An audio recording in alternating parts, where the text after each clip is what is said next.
Si sois tan amables de abrir vuestras Biblias en Tito, capítulo 2, leeré de los versículos 11 a 14. Mientras abrís, hoy por la providencia del Señor, el mensaje mantendrá algo de continuidad con lo que las exposiciones que ha estado haciendo el pastor Luis en Efesios. Así que así dice la palabra del Señor.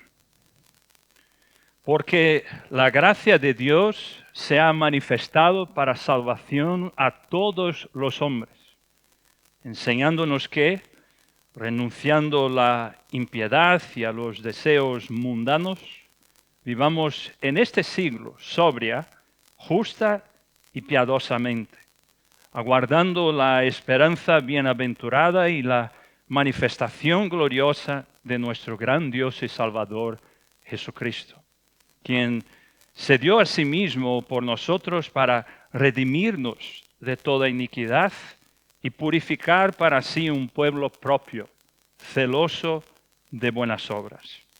Hasta aquí la palabra del Señor. Pidámosle la iluminación en este momento que pasaremos en su palabra. Padre Santo, muchas gracias por poder hoy traer tu palabra a tu pueblo. Te pido, Señor, que tu gracia salvadora se haga presente en nuestro medio, para con aquellos que aún no te han conocido, no han llegado a ti con una fe salvadora. Y para los que hemos sido alcanzados ya por esa gracia, Señor, que esa misma gracia opere en nosotros, esa transformación que tu palabra exige de nosotros, ya que tu Espíritu nos capacita para que ese cambio suceda. Y te pido esto en el nombre de tu Hijo Jesús. Amén. Amados, dado el texto que tenemos delante nuestro, quisiera hoy que hiciéramos una reflexión acerca de la gracia de Dios. Esa gracia maravillosa que sostiene cada segundo de nuestra existencia. Y voy a hacer una pregunta muy fácil para la mayoría. ¿Qué es la gracia? Ya saldrá casi que de forma automática la respuesta, ¿no? Ese favor inmerecido de Dios. Veamos, por ejemplo, lo que es conocido como la gracia común de Dios. Dios derrama ese tipo de gracia sobre toda su creación, sobre todos los seres humanos, sean creyentes o no. Jesús lo dice así en Mateo capítulo 5, 45. Vuestro Padre que está en los cielos, Él hace salir su sol sobre malos y buenos y hace llover sobre justos e injustos. Esa gracia común se manifiesta en cosas tan comunes de nuestro día a día, pero también tan extraordinarias para nosotros, como el que podamos respirar y comer y tener familia, disfrutar de la belleza de un atardecer o del sol, aunque no nos guste tanto como hace aquí en La Mancha quizá, pero el canto de un pájaro o una amistad que perdura. Eso es la gracia común. Considera esto. Hoy mismo han despertado miles de millones de personas por todo el mundo y yo pregunto, ¿cuántos de esos son creyentes? ¿O sería la mayoría? ¿Sería la minoría? No lo sé. Lo que sí sé es que todos los que se despertaron esta mañana y los que aún lo harán una vez más por la misericordia de Dios. Están disfrutando de una nueva oportunidad de vida. Incluso la persona más malvada, más vil que podamos imaginar, quizá lo primero que nos venga a la mente sea un terrorista, un asesino, un dictador sanguinario. Puede que hoy se haya despertado y respire tranquilamente, normalmente, coma y se mueva, porque esa gracia común de Dios se lo permite. Le permite vivir un día más. ¿Se arrepentirá? ¿Se convertirá de sus malos caminos? El Señor lo sabrá. Y eso solo ocurrirá si Dios decide derramar sobre esa persona de su gracia salvadora. Esa es eficaz para abrir los ojos, para cambiar el corazón de piedra y traer vida donde solo hay muerte. Hay muchos que disfrutan de prosperidad y salud y todo eso por la gracia común. Pero qué tragedia sería, amados, que jamás llegasen a conocer la gracia salvadora que transforma y que nos rescata para la eternidad. Por eso animo a todos vosotros hoy que si habéis sido alcanzados por esa gracia salvadora, que os gocéis en el Señor, que os animéis en el Señor esta mañana, porque Él nos ha tratado de una manera especial, por su soberana bondad y voluntad, por nada más. Por eso, hoy vamos a enfocar especialmente en esa manifestación de gracia salvadora, que es la única que de hecho y de verdad libra al pecador de la condenación eterna. Así que veamos un poco de contexto antes de profundizar en esta epístola para que la entendamos mejor hasta llegar a nuestro pasaje de hoy. Aquí Pablo estaba escribiéndole a Tito, quien pastoreaba iglesias de un trasfondo griego, o sea, gentiles, y él les decía que la gracia de la salvación es para todos los que creen en Cristo Jesús. No apenas judíos, sino también gentiles, gente de cualquier parte del mundo. El apóstol Pablo envió a Tito a la isla de Creta, y eso lo vemos en el capítulo 1, en sus propias palabras, versículo 5, dice, por esta causa te dejé en Creta, para que corrigieses lo deficiente y establecieses ancianos o administradores, episcopos, en cada ciudad, así como yo te mandé. Es decir, habían deficiencias, habían asuntos desordenados en la iglesia que tanto Tito y los ancianos debían poner en orden. Pero también le dio instrucciones específicas para enfrentar desafíos muy serios. Por ejemplo, había maestros falsos que se estaban infiltrando en la iglesia. Ellos habían sido entrenados, estos maestros falsos, desde la infancia, como un comentarista que yo leí. Ellos habían sido entrenados a lo que él llama la religión de las sombras. Así es el judaísmo. Y les costaba creer que con la venida y muerte de Cristo y su resurrección, estas cosas habían desaparecido.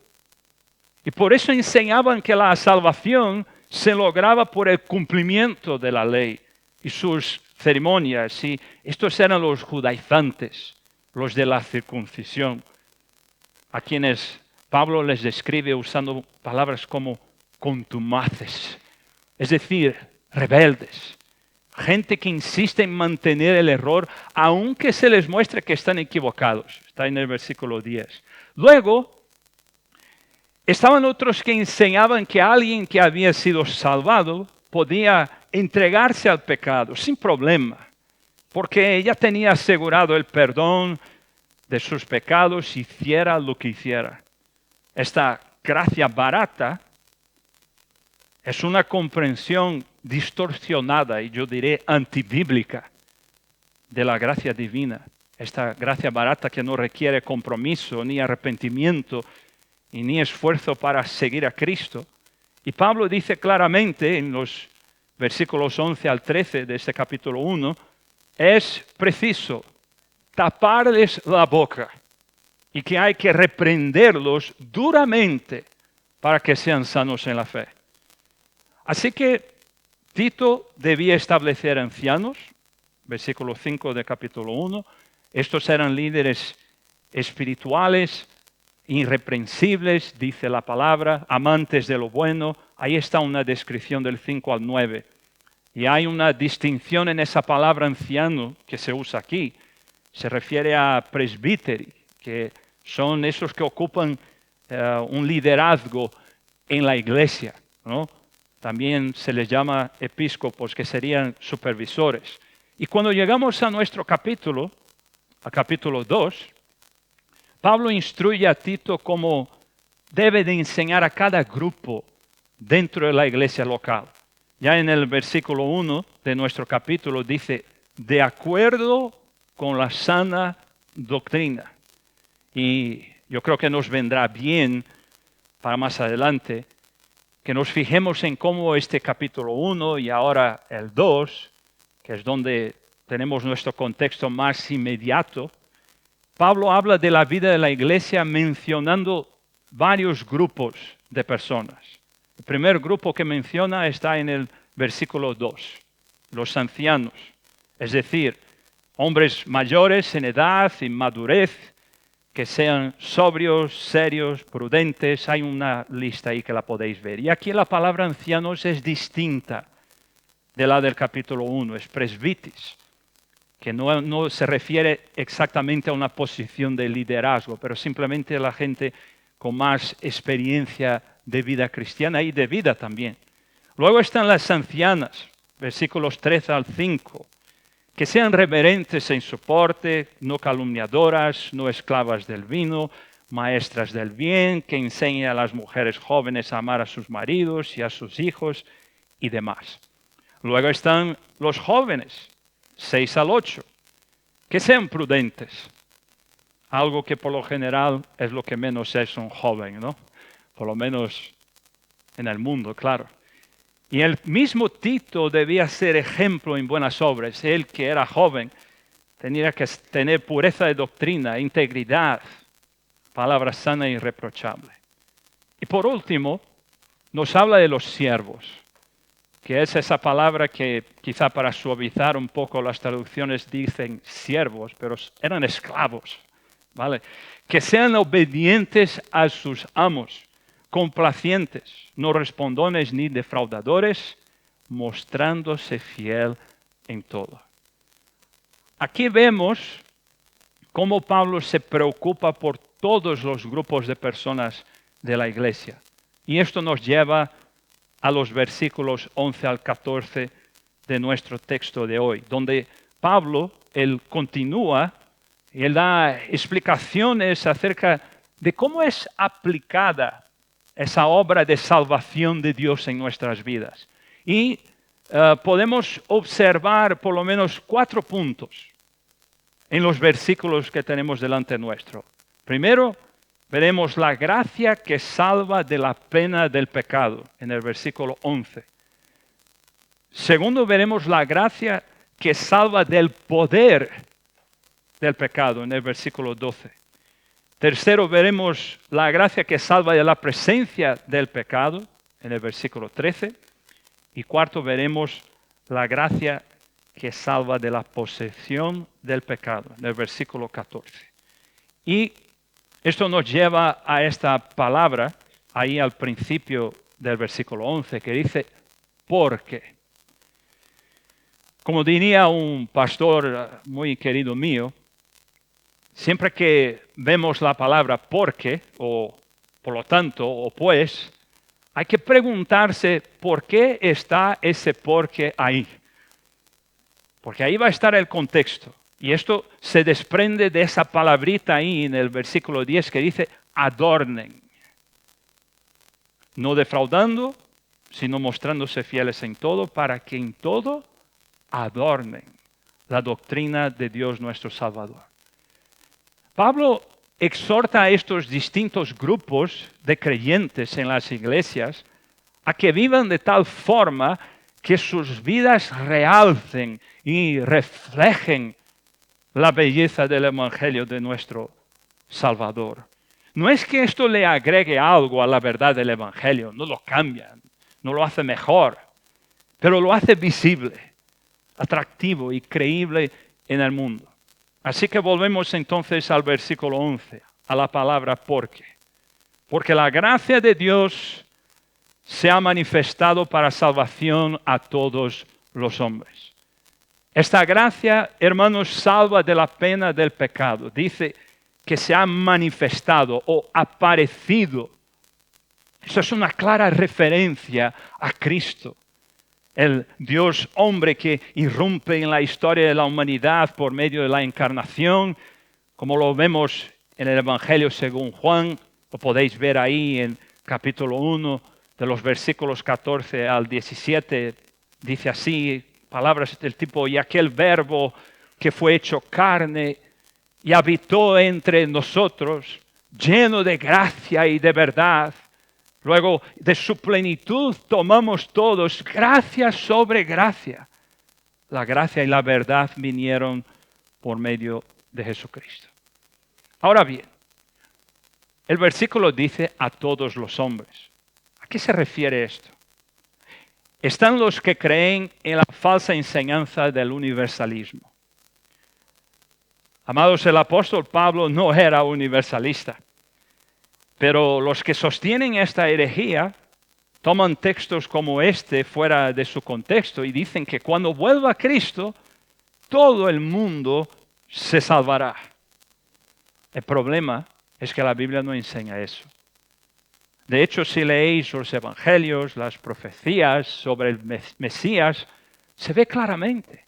Ya en Mateo nos dice que dará a luz a un hijo, se lo dice el ángel a María, y llamará su nombre Jesús, porque él salvará a su pueblo de sus pecados. Así que todos los hombres está refiriéndose a la humanidad en categorías. Grupos étnicos, clases sociales, naciones. Siendo así, entre los que Dios salva, hay hombres, hay mujeres, hay ricos, hay pobres, hay educados, no tan educados, hay cultos, incultos, hay de todo tipo de gente, de todos los rincones de la tierra. Por eso hemos visto desde el inicio que Pablo está dirigiéndose a esos grupos de personas que hay en las iglesias. Mira a tu alrededor. En alguna de esas categorías estamos cada uno de nosotros, pero no está hablando que es todo el mundo de todos los países o naciones. Cristo hizo un sacrificio que es eficaz y suficiente para cubrir todo pecado de todo aquel que cree. Es lo que dice Juan 3:16, si estáis tomando apuntes, Primera de Timoteo 2:5 al 6, 4:10, Primera de Juan 2:2. Pablo incluso al inicio de la carta ya lo podemos ver en el versículo 1 del capítulo 1, que solo se hace eficiente la salvación mediante la fe de los escogidos de Dios. Por tanto, solo se salvarán los que creen. Y es así. Estábamos bajo la ira de Dios a causa de nuestros delitos y pecados, y por pura soberana voluntad de Dios Todopoderoso, movido por su gracia, ese favor inmerecido por nosotros, Él escogió salvar a aquellos a quien Él eligió. Él decidió rescatarnos de la condenación eterna que merecíamos. Así que Pablo, cuando dice la salvación a todos los hombres, se está refiriendo a eso exactamente. La gracia de Dios que se manifestó en Cristo para justificar al pecador. Así que, ¿qué es la justificación en la Biblia? La justificación es ese acto legal mediante el cual Dios declara justo a un pecador culpable, no porque haya hecho algo bueno, sino simplemente por fe en Jesucristo. No es que tú seas justo en ti mismo, no lo eres, sino que Dios te transfiere la justicia perfecta de Cristo y te perdona completamente de tus pecados. Como lo dice Pablo en otra parte, en Romanos 3:24, siendo justificados gratuitamente por su gracia, mediante la redención que es en Cristo Jesús. Así que Dios, que es un juez justo, Él te mira a ti como si nunca hubieses pecado y como si siempre hubieras obedecido perfectamente, que no lo has hecho. No es por tus méritos, sino porque estás unido a Cristo por la fe. no es, amados, un pago que Dios te hace por tus obras. Él no te debe nada. Lo justo hubiera sido que al vernos muertos en nuestros delitos y pecados, Él nos condenara de inmediato a la eternidad sin Él. Pero en su voluntad soberana, Él eligió derramar abundantemente de esa gracia sobre nosotros, sus elegidos. ¿Recordáis lo que pasó en Génesis 6? Dios pronunció juicio sobre la tierra y anunció que enviaría un diluvio que destruiría toda vida. Pero eligió salvar a unos cuantos, a Noé y a su familia. ¿Por qué?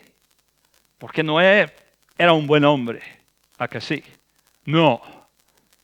Génesis 6:8 dice, pero Noé halló gracia ante los ojos de Yahvé.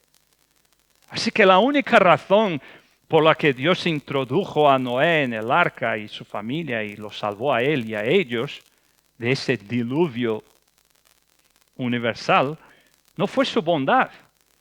Porque Noé no tenía bondad en sí mismo, atención, por lo menos no a nivel de la santidad del Señor. Fue por pura gracia que el Señor les libró del exterminio.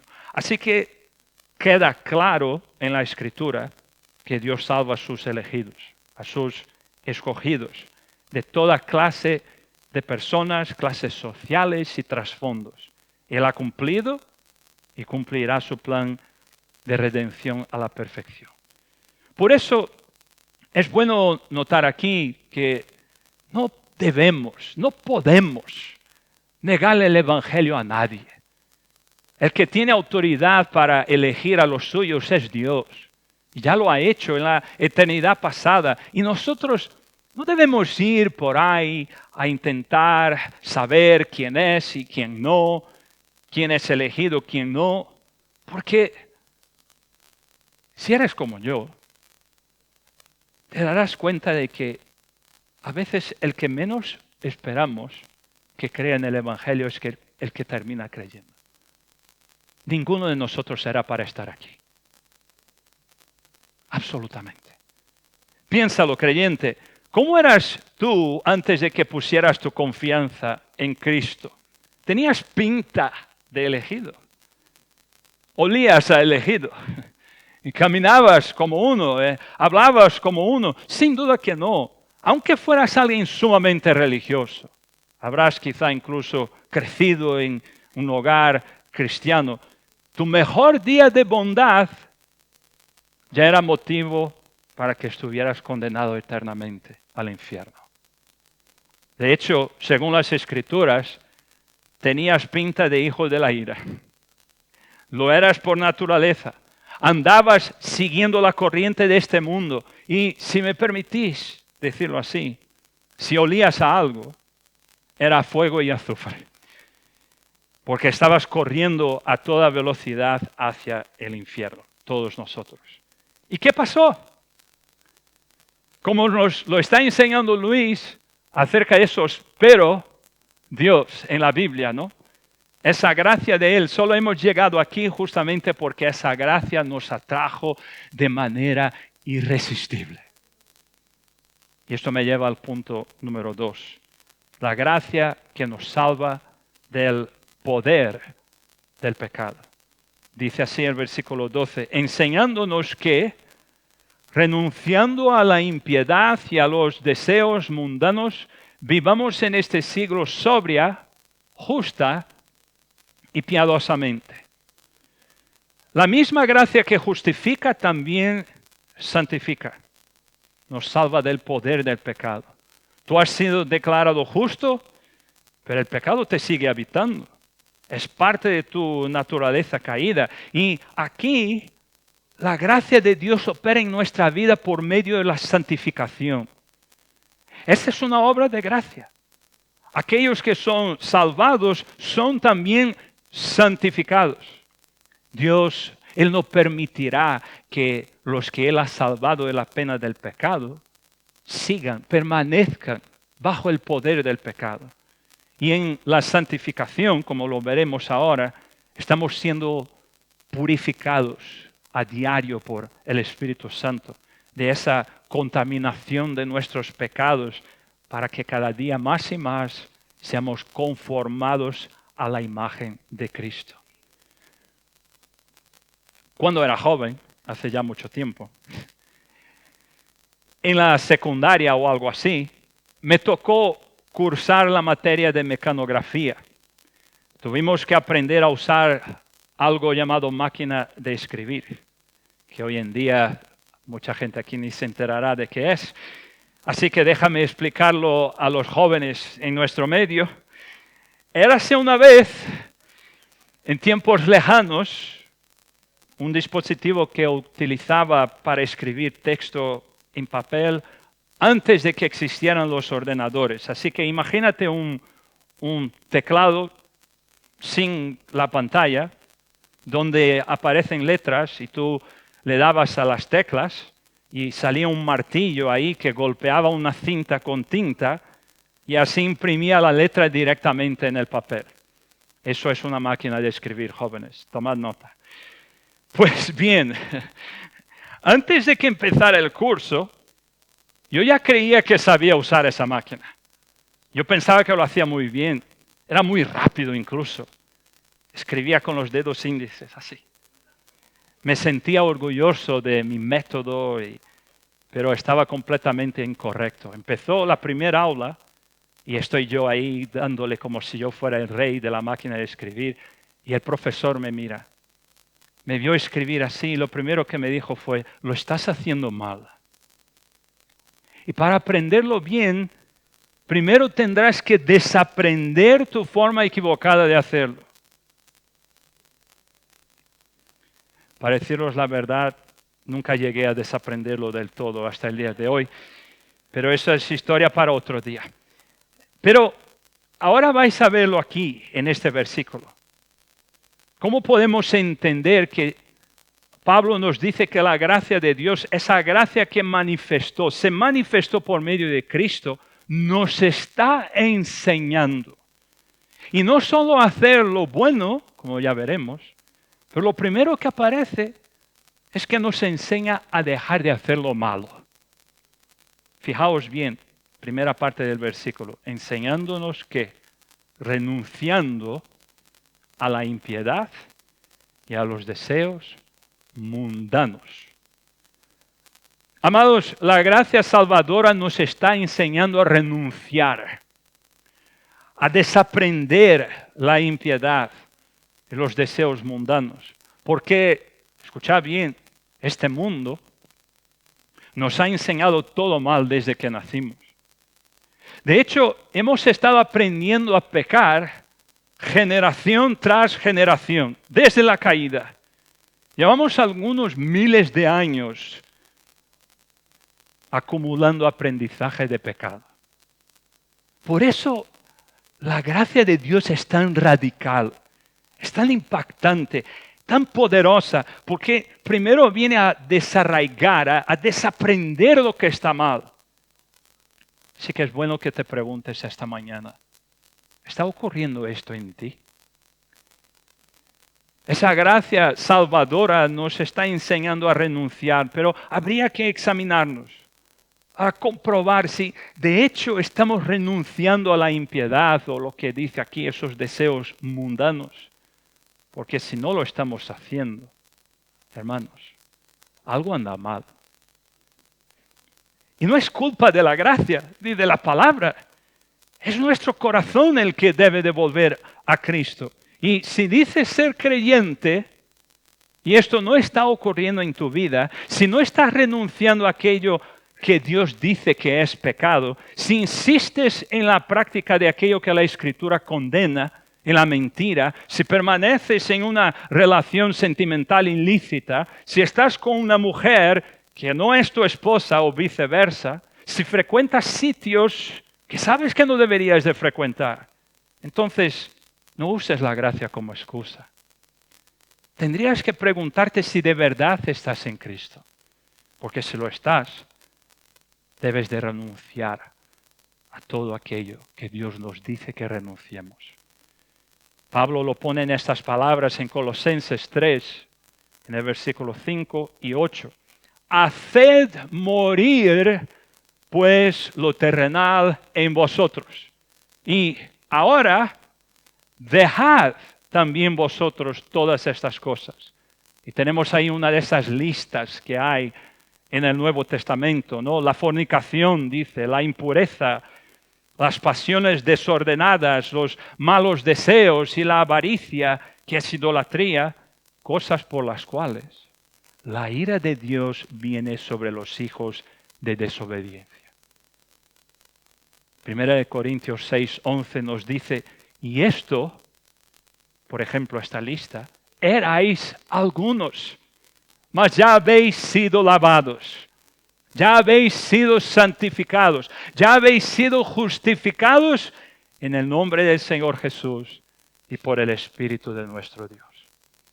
Pero no nos quedemos por ahí. La gracia no solo nos hace renunciar lo malo, sino que también nos capacita para vivir bien delante de Dios, de los demás y nosotros mismos.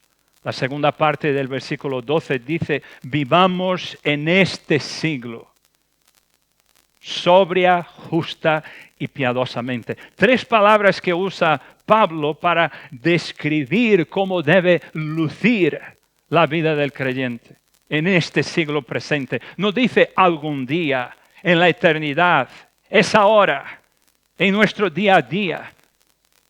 Y nuestro día a día en Gálatas nos dice, nos recuerda dónde estamos, que no estamos aún en el cielo. Vivimos en este presente siglo malo. Pero aún así, por esa gracia, somos fortalecidos a vivir, primero, sobria. Esto habla de autodominio, sensatez. Significa que por la gracia de Dios ya no somos esclavos de impulsos incontrolables. Antes vivíamos siguiendo cada deseo, cada pasión, cada emoción pecaminosa.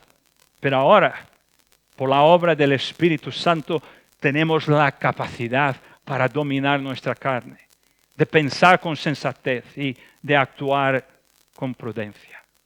Luego, 2, justa.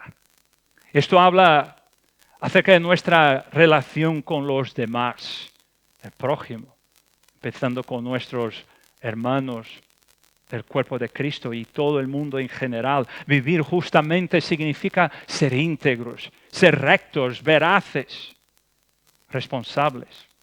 Es vivir con una ética clara, de acuerdo a los moldes de las Escrituras, tratando a los demás como Dios manda. Y el que vive así, hermanos, no hace trampas, no miente, no explota a otros, no abusa de su prójimo. Y 3, piadosamente. Eso tiene que ver con nuestra relación con Dios. Significa vivir con un temor reverente. Significa que usamos los medios de gracia que Él ha provisto, tales como leer la Biblia, orar, congregándonos como lo estamos haciendo hoy, lo hacemos cada día del Señor, teniendo comunión los unos con los otros.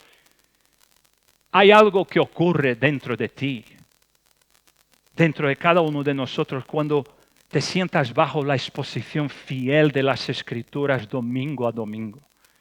El Espíritu va cambiando nuestros afectos. Él nos atrae, nos hace querer hacer cada vez más la voluntad de Dios.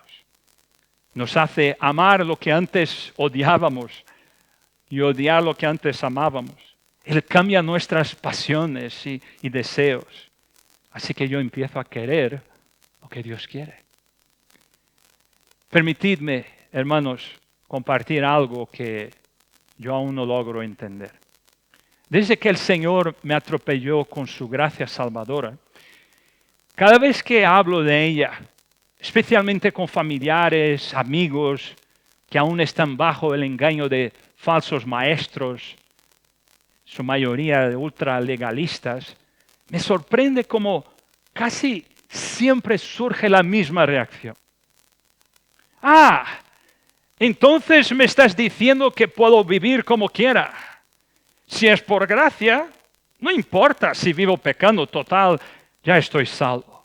No, de manera alguna, no es eso lo que estoy diciendo, no es lo que dicen las Escrituras. 1000 veces no. ¿Cómo puede ser que lo primero que se le ocurre a alguien sea eso? Esta gracia que salva a uno, santifica también a uno. Te está enseñando a renunciar lo que desagrada a Dios y te está capacitando para obedecerle.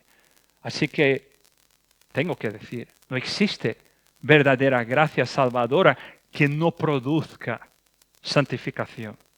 Si afirmas conocer esa gracia salvadora y no ves evidencia de una lucha real contra el pecado, examina tu corazón. ¿Has comprendido realmente la gracia que no solo perdona, sino que transforma? Sí, es cierto, es verdad que esa santificación es una obra progresiva. No es de la noche a la mañana. No va quizá en línea recta ascendiente. Es algo que va aconteciendo poquito a poco. Quizá en ocasiones sientes que estás dando más pasos hacia atrás y pocos adelante o algo así, pero esa gracia está trabajando en ti en el presente. Y con la ayuda del Señor va a cumplir su propósito. Pero también en el futuro. No solo ahora. Pero el punto 3, lo veremos ahora en el versículo 13, la gracia que nos salva de la condena, del poder del pecado y de la presencia del pecado. Dice el versículo 13, aguardando la esperanza bienaventurada y la manifestación gloriosa de nuestro gran Dios y Salvador Jesucristo. En el versículo 11 hubo una manifestación. Y ahora en el 13 tenemos una segunda manifestación. Es el regreso de nuestro Señor y Salvador Jesucristo, hermanos.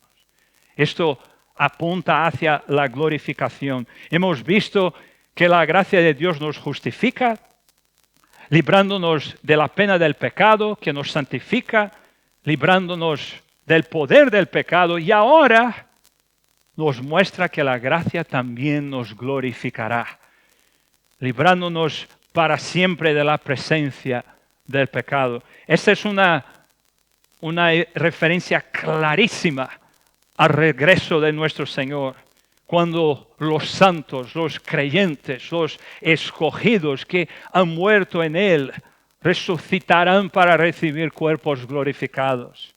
Y los que estén vivos serán transformados en un abrir y cerrar de ojos y juntos todos los redimidos reinaremos con Él en gloria para siempre. Ya no habrá más lucha contra la carne, ni tentación, ni caídas, ni lágrimas, ni dolor. El pecado será eliminado por completo de nuestra existencia y lo veremos a Él en toda su gloria, como Él realmente es. Lo dice en Colosenses 3:4, cuando Cristo, que es vuestra vida, se manifieste, entonces vosotros también seréis manifestados con Él en gloria. Y Juan 11:25 nos dijo Jesús el mismo, yo soy la resurrección y la vida. El que cree en mí, aunque esté muerto, vivirá. Y todo aquel que vive y cree en mí, no morirá eternamente. ¿Crees esto? Amados, la gracia también nos está enseñando a que aguardemos la esperanza bienaventurada de nuestro gran Dios y Salvador, Jesucristo. No es una espera en el sentido de estar con los brazos cruzados, mirando al cielo a ver cuándo vuelve, que sea pronto, o como lo hacen muchos, ¿no? Que intentan incluso prever el día y la hora de su regreso, cosas que incluso el Señor ya dejó claro a sus discípulos. Ellos preguntaron y Él les dijo, no os toca a vosotros saber los tiempos o las sazones que el Padre puso en su sola potestad. Más bien, es una espera activa en la que estamos viviendo cada día para hacer la voluntad de nuestro Señor, creciendo en santidad, proclamando su evangelio, amando a los hermanos, cuidando de su iglesia y sirviendo con fidelidad. Es una espera que está muy marcada por ese deseo, ese anhelo de verle cara a cara. Sí, pero también por un compromiso de vivir vidas sobrias, justas y piadosas en medio de esta generación podrida, torcida, aún así siendo un pueblo celoso de buenas obras, mientras esperamos su gloriosa manifestación. Y esto nos lleva al versículo 14, o nuestro punto 4. Esa gracia que nos salva de la posesión del pecado. El versículo 14 dice, quien se dio a sí mismo por nosotros para redimirnos de toda iniquidad y purificar para sí un pueblo propio, celoso de buenas obras. Aquí llegamos a este cuarto aspecto glorioso de esa gracia redentora. Hemos sido rescatados de la esclavitud, del pecado, y ahora somos propiedad exclusiva del Señor. Dice el texto que Cristo se dio a sí mismo por nosotros. Esa es la obra de redención que se inició desde la eternidad pasada por la bendita Trinidad, antes de la fundación del mundo. Y esa redención no solo nos libra del juicio, no solo nos santifica en el presente, no solo nos glorificará en el futuro. Hermanos, nos ha hecho enteramente suyos. Un pueblo propio, es decir, un pueblo que le pertenece enteramente. Ya no somos del mundo, ya no pertenecemos al pecado, somos posesión preciosa de Cristo, adquiridos con su sangre. Como lo dijo el apóstol Pablo en 1 Corintios 6:19, oh, ignoráis que vuestro cuerpo es templo del Espíritu Santo, el cual está en vosotros, y que no sois vuestros, porque habéis sido comprados por precio. No fuiste redimido para volver a vivir como un esclavo del pecado. No fuiste salvado para hacer tu propia voluntad. Fuiste comprado, limpiado, apartado para pertenecer a Él. Y esta pertenencia no es temporal ni condicional. Jesús dijo, mis ovejas oyen mi voz. Yo les doy vida eterna y no perecerán jamás, ni nadie las arrebatará de mi mano. Así que la gracia de Dios nos garantiza como una eternidad siendo posesión suya. Un día, amados, le veremos cara a cara en cuerpos transformados, glorificados, adorándole como un pueblo que Él mismo purificó y preparó para buenas obras, como ya hemos aprendido aquí con las exposiciones de Efesios, para que fuese santo y sin mancha delante de Él en amor. Él no solo nos limpia, nos reclama como suyos. No somos nuestros, somos suyos para siempre. Así que, amados, hemos visto aquí juntos las maravillas de la gracia de Dios manifestada en Cristo Jesús, que nos justifica, nos santifica, que nos glorifica, nos glorificará, que nos hace posesión eterna. Así que, ¿qué diremos delante de todas estas cosas? Para ti que no has venido a Cristo, escucha bien. La gracia ya ha aparecido. Hoy se te está anunciando y ahora es el momento para que deposites tu confianza en aquel que la primera vez vino a morir por pecadores como tú, que necesitan ser rescatados de la miseria, que ha sido tu existencia lejos de Él. Por eso Dios te llama. Y no es porque lo merezcas, No es porque seas mejor que otros, sino por pura gracia. Preguntarás, ¿tú cómo lo sabes? Porque yo conozco a aquel que dijo, el que a mí viene, no le echo fuera. Así que no endurezcas tu corazón. Hoy es el día de salvación. Ahora, mis amados hermanos y hermanas creyentes, unas preguntas para que terminemos. ¿Estás viviendo tu vida de forma coherente con esa gracia que has recibido? ¿Hay evidencia visible de esta justificación, de esta santificación, de esa esperanza en la glorificación? ¿Hay en ti un celo por las buenas obras? ¿Tu vida está adornando la doctrina de Dios, nuestro Salvador, como hemos visto? Con esto termino. La primera vez Cristo se manifestó como un cordero manso y humilde que quita el pecado del mundo para salvarnos por gracia. Eso lo vimos en el versículo 11. Y se manifestará por segunda vez en su regreso como el Rey glorioso que en esa segunda vez vendrá a juzgar, a reinar con poder por los siglos de los siglos. Esa es la segunda aparición en el versículo 13.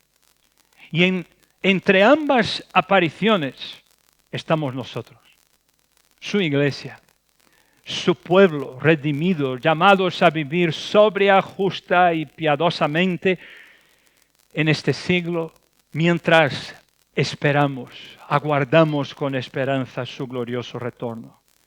Así que Dios, en su gracia, te conceda el vivir como quien ha sido comprado por precio. Que renuncies a la impiedad, que rechaces los deseos mundanos y que a cada día te entregues a honrar a Cristo con una vida que muestre esa pertenencia. Así que recuerda, no eres tuyo, eres suyo. Vive para Él. Amén.